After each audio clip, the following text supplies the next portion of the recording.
best að vista strax skjalið um leið og maður er búinn að opna nýtt skjal til þess að bæði að gefa því nafn en líka til að ákveða hvar það á að vera til að við finnum það aftur.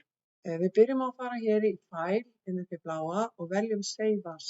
Alltaf þegar við vistum skjali fyrsta sinn en ekki bara breytingar í eldra skjali, þá förum við Save As og í Browse eða inn í möppuna ef við erum búin að vista áður nýlega í einhverja möppu, þá kemur hún hér upp. En ef við ætlum að fara í Browse, þá ýtum við hér og þá kemur upp Windows-glugginn og við finnum diskinn okkar, annarkvort hér niðri eða með því að ýta á This PC og þá kemur, það þarf stundum að skrolla þetta niður til þess að sjá nafnið sitt, smellum á það og finnum til 7. bekk inn í Word-möppuna og gefum þessu nafn. Svo ýti ég bara á Save.